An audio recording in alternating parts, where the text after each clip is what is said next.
Hey, this is Dave DeCamp from antiwar.com. This is anti-war news for Tuesday, December 24th, 2024.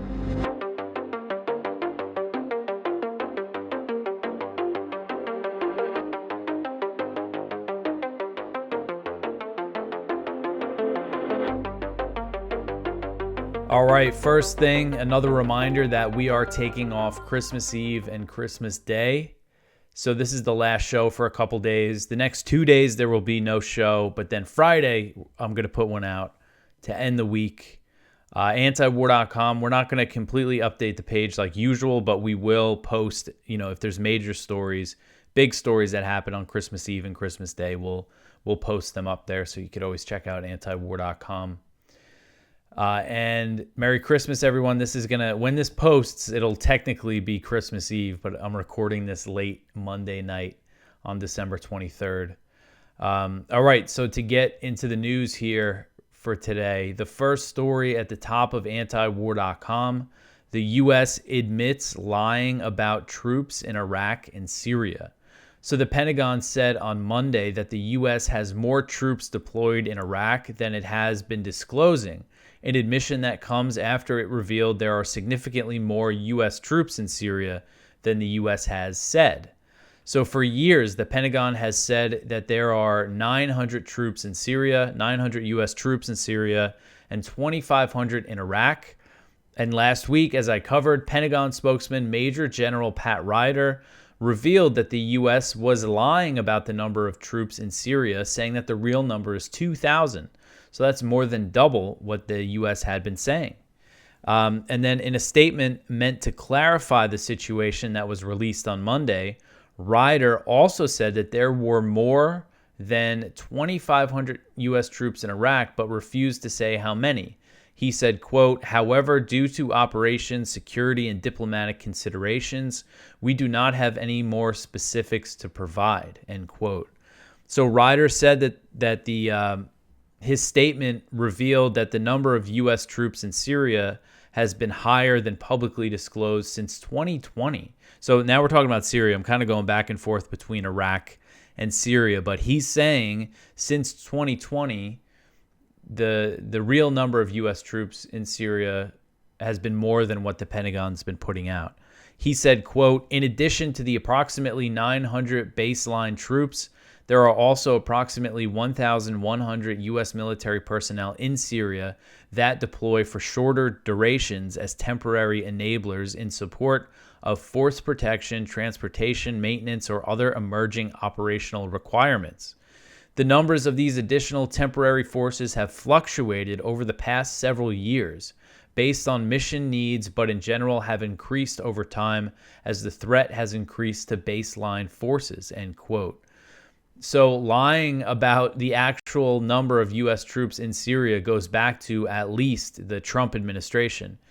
In 2020, James Jeffrey, who was the outgoing U.S. envoy for Syria at the time, admitted that his team was always playing shell games to not make clear to leadership how many troops were in Syria. So he said that they were concealing how many troops were actually in Syria. And in this context, they were concealing it from the White House, from Trump. In 2019, after reversing in order to withdraw all troops from Syria, Trump agreed to keep 200 troops in the country. If you remember, this is when he said, we're going to stay and secure the oil. We got to secure the oil, going to leave a few hundred troops in Syria. But what Jeffrey said was, that's what he ordered to leave, and that they actually left a lot more than that. So this probably does go back to 2019. And then now getting back to Iraq. In his statement on Monday, Ryder also said that some additional, what they call temporary enablers, had been deployed alongside the 2,500 U.S. troops in Iraq. So it could be significantly more. I mean, the fact that in Syria they're saying 900 and it's 2,000, again, that's more than double. I mean, does this mean that there's 5,000 U.S. troops in Iraq? That's a pretty substantial number.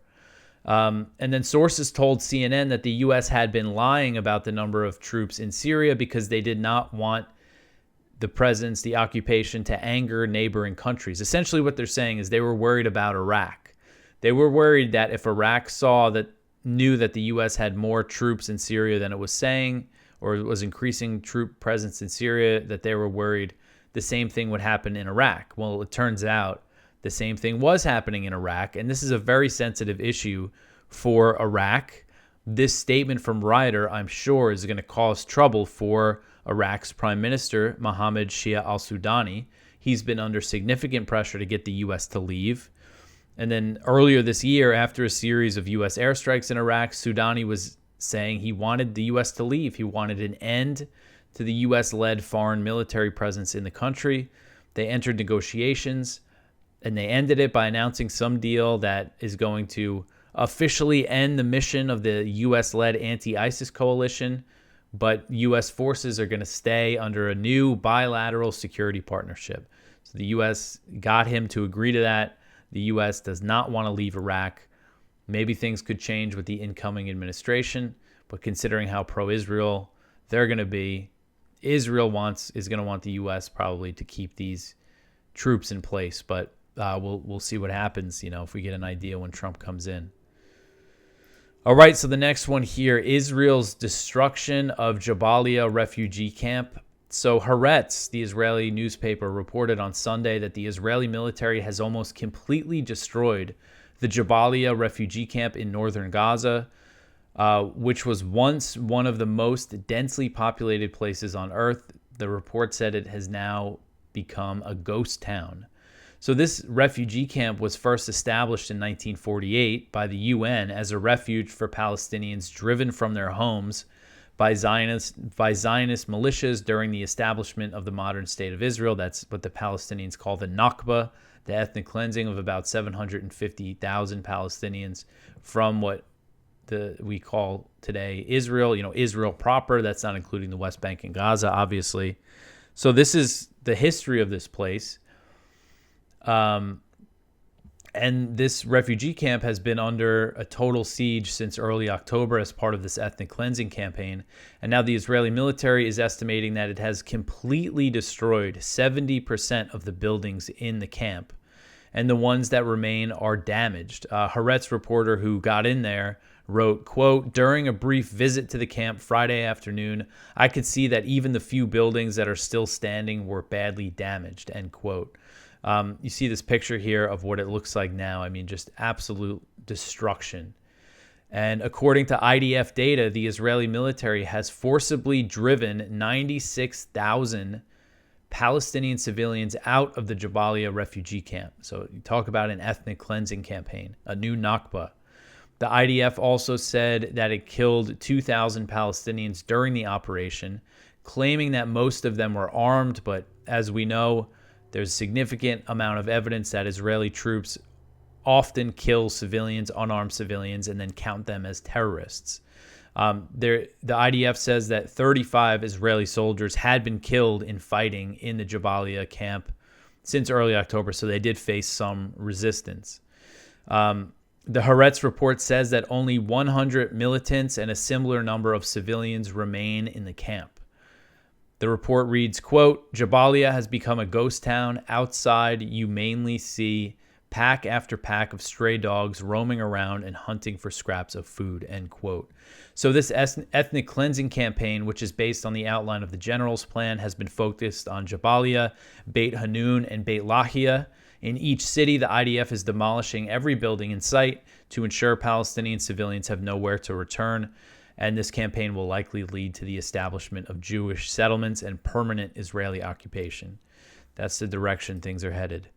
All right, the next one here. Oxfam says that only 12 trucks of aid distributed in northern Gaza. So this is from Oxfam's website. Oxfam is an international charity aid group, if people don't know.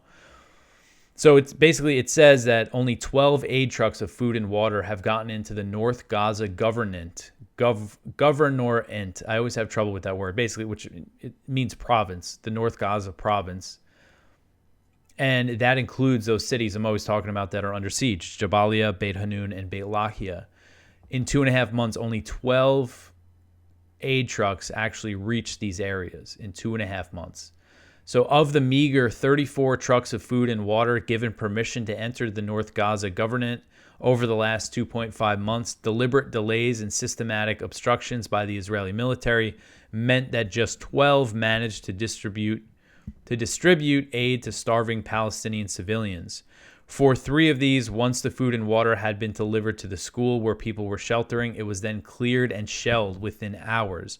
I know in one area, I think it was in Beit Hanun, they delivered aid to this school, and then the Israeli troops came in and forced everybody out and burned the place down, basically. Oxfam and other international humanitarian agencies have been continually prevented from delivering life-saving aid in the North Gaza government since October 6th, when Israel escalated its military siege of Jabalia, Beit Lahia, and Beit Hanun.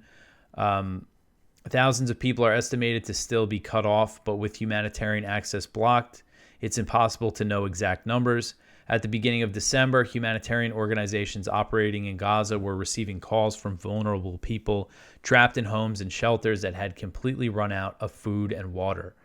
From October 6th, Israel has just permitted 34 UN trucks of food and water to enter the North Gaza government.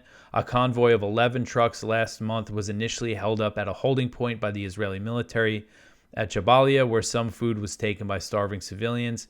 After the green light to proceed to the destination was received, the trucks were then stopped further at a military checkpoint. Soldiers forced the drivers to offload the aid in a militarized zone, which desperate civilians had no access to.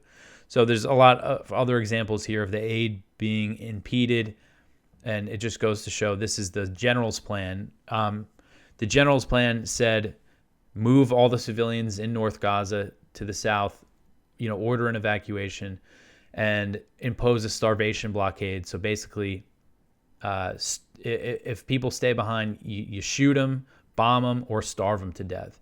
And the plan calls it for all of northern Gaza, including Gaza City. So far, they've just done it. They've focused it on these 3 northern cities, but and they're completing it. There's only a few thousand people, I think, left in these areas. I'm not sure if they have a clear picture of that, but exactly how many people remain. And again, they're just destroying every building in sight. All right, so the next one here, some rough pictures in these next few stories, just some really horrific accounts from Gaza. Israel kills at least 58 more Palestinians in Gaza. So that Gaza's health ministry said Monday that Israeli attacks killed at least 58 Palestinians and wounded 86 over the previous 24-hour period. As the daily U.S.-backed slaughter continues, the ministry, as I always mention, only counts dead and wounded Palestinians who arrive at hospitals.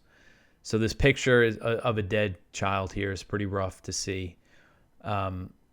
This was a child who was killed in central Gaza, and it was just another day of just horrific pictures of dead and wounded children coming from Gaza. And there was more strikes on the Al-Mawasi camp on Monday overnight that killed at least 11 Palestinians. This is the so-called safe zone, the humanitarian zone that keeps coming under attack.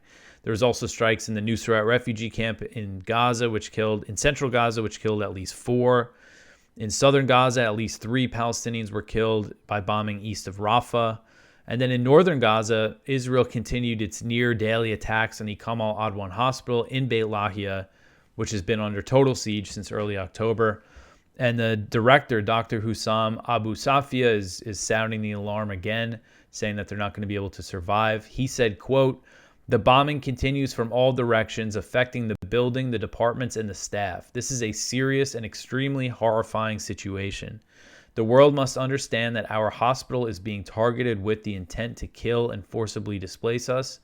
We urge the international community to intervene quickly and stop this fierce assault on us to protect the healthcare systems, the workers, and the patients within it," end quote. So again, I mean, he's been putting out these statements every day and just nothing. The U.S. continues to give Israel the weapons and the money to continue these attacks, this ethnic cleansing campaign, these attacks on hospitals. All right, so the next one here, Gaza toddlers got the polio vaccine, then Israeli bombs took their legs. So this article is from Al Jazeera. Again, another rough picture. This is a child, a 3-year-old who lost her legs in Israeli bombing. So 3-year-old Hanan Al-Daki spends her days with her younger sister Misk, occasionally asking questions. Where's mama? Where did my legs go?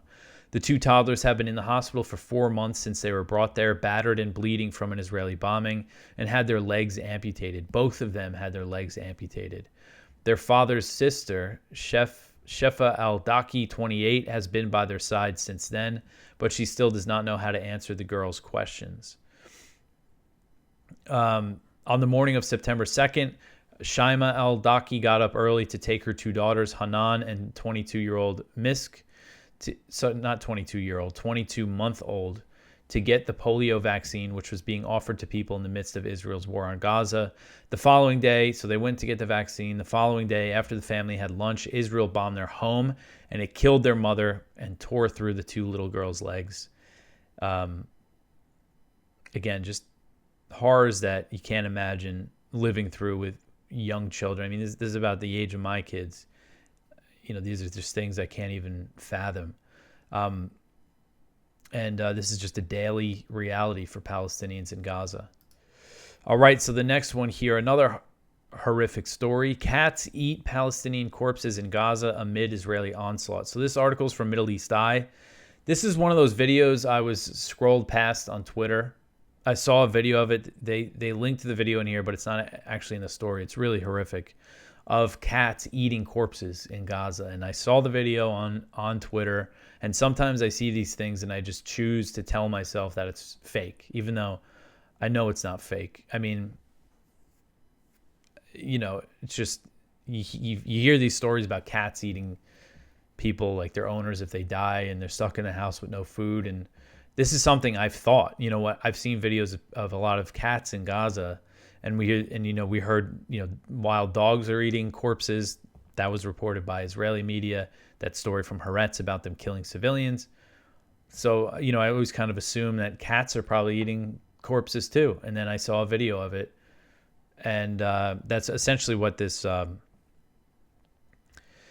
report says. And this was captured by a local video creator, Talal Mahmoud.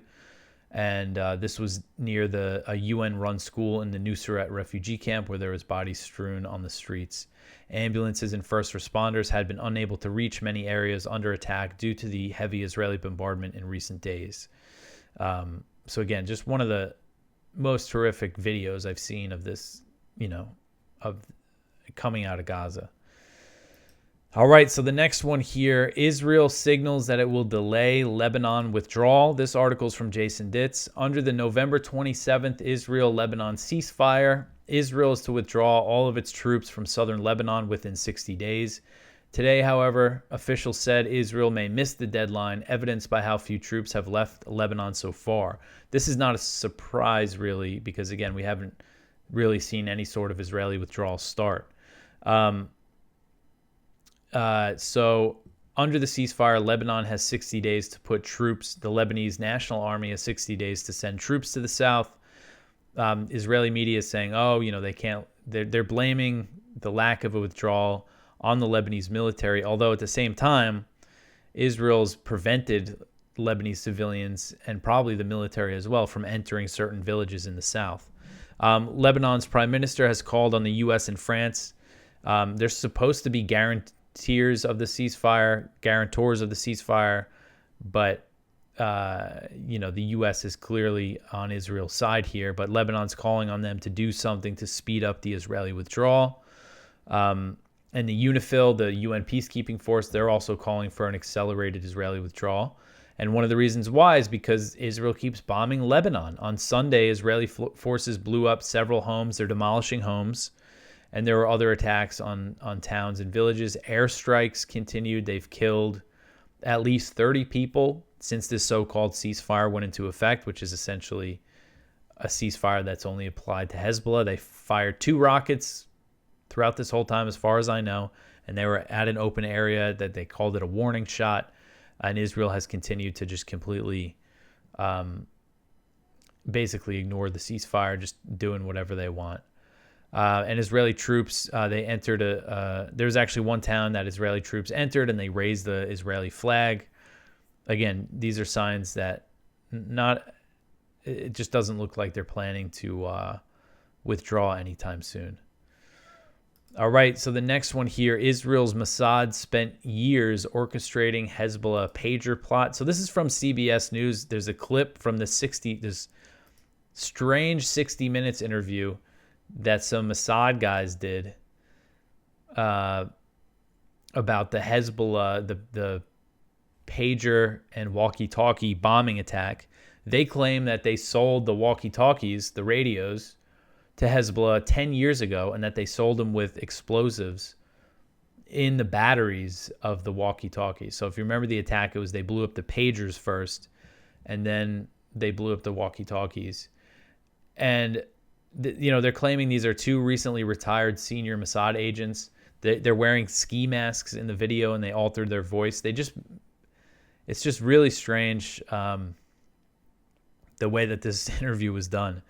And there's just a quote here that I really got to read for you about, again, the pager thing. So they're saying Hezbollah was interested in buying pagers, and then they made this fake company and advertised their pagers and got people interested in them, and somehow got Hezbollah interested, and they sold them through a Taiwanese company. They started this shell company in Hungary, and they sold them these pagers, which sounded like this was more recent, that they actually bought the pagers and then they blew them up in September. But they said this when they're talking about the pager plot. This is one of the Mossad guys said, quote, "We create a pretend world. We are a global production company. We write the screenplay. We're the directors. We're the producers. We're the main actors, and the world is our stage," end quote. This is Mossad guys saying this. I mean, it's just, again, kind of a bizarre interview. So go check that out if you have the chance. All right, so the next one here, Putin vows destruction for Ukraine drone attack. So this was on Sunday that Putin vowed Ukraine would face more destruction in response to Ukrainian drone attack deep inside Russia. The attack was launched on Saturday and targeted apartment buildings in the city of Kazan, which is about 620 miles from the front lines in Ukraine. 6 drones hit residential buildings and 1 hit an industrial facility, causing some damage, but no casualties were reported. You see, this is one of the buildings that was damaged. Putin said, quote, "Whoever and however tries to destroy something in our country, he will face destruction many times larger in his own country and will regret its attempts to do that in our country," end quote. So throughout the war, Russia has stepped up its bombardments in Ukraine in response to Ukrainian attacks on Russian territory. Last week, Ukraine fired more U.S.-provided ATACMS missiles and British Storm Shadow missiles into Russia. That was last Wednesday. And then on Friday, Russia launched a heavy missile barrage against Kiev, killing at least 1 person and cutting heat to hundreds of residential buildings. They've launched a lot of attacks on the energy infrastructure. And Russia said that bombing was a response to the ATACMS and Storm Shadow attack. So, when we're talking about the drones here, the ATACMS and the Storm Shadows are more provocative since they are being directly supported by the US and the UK. They need the intelligence for them. Ukrainian drones are able to hit very deep inside Russian territory. I mean, this is 620 miles. That's really far. It's not clear if some of these drones could be fired from inside Russia or in other places. But there are indications that these drone attacks are also supported by the US and NATO. Last year, there was a report from The Economist that said Ukrainian drone attacks on Russian territory were carried out using intelligence provided by Ukraine's Western backers. And the U.S. also recently announced that it would spend $800 million to help Ukraine manufacture more long-range drones. So the U.S. is actually funding the production of these things now. And of course, the CIA's history with Ukrainian intelligence, I'm sure these attacks are supported by the U.S. in some way. But this was a very deep attack. All right, so the last story here, the Philippines to acquire a controversial U.S. missile system. So the Philippines said Monday that it plans to acquire a new controversial U.S. missile system known as the Typhoon, prompting Beijing to warn of an arms race in the region. So the Typhoon missile launcher is a ground-based system concealed in a 40-foot shipping container that can fire nuclear-capable Tomahawk missiles, which have a range of more than 1,000 miles, and SM-6 missiles, which can hit targets up to 290 miles away. The U.S. began developing this missile system after it withdrew from the Intermediate Nuclear Forces Treaty, the INF Treaty. The U.S. pulled out of that in 2019. And this was a Cold War-era treaty between the U.S. and Russia that prohibited the development of ground-based missiles with a range between 310 and 3,400 miles. And so the Typhoon would have been a violation of this treaty, would have been illegal under the INF. And the U.S. sent one of these Typhoons to the Philippines back in April for military drills. The deployment was initially said to be temporary, but it's still there, despite very, very strong protests from China. China has made it clear it is not happy about these new missile deployments. Lieutenant General Roy Galido, the commander of the Philippine Army, told reporters that Manila would acquire a Typhoon system, quote, because we see its feasibility and its functionality in our concept of archipelagic defense implementation. I'm happy to report to our fellow countrymen that your army is developing this capability for the interest of protecting our sovereignty, end quote. So Chinese Foreign Ministry spokeswoman Mao Ning was asked about these comments and said, quote, China firmly opposes U.S. deployment of mid-range capability missile system in the Philippines. We have made clear this opposition more than once. Let me stress again that the Philippines, by bringing in this strategic offensive weapon, is enabling a country outside of the region to fuel tensions and antagonism in this region and incite geopolitical confrontations and arms race, end quote. So China, again, there was a story, I remember the Philippines said that they were surprised by how upset China was by the deployment of this Typhoon. Like, they've really protested this, and the U.S., just another example of them just ignoring any kind of security concerns from China. This in the Philippines, but also we see that so much with Taiwan as these days, with all these weapon sales and new military aid for Taiwan. Tensions are really building up. All right, so that is it for the news for today. Please go check out our Viewpoints. One from Ted Snyder, wishing for a Christmas truce in Ukraine. One from Scott Horton, will backing terrorists backfire again?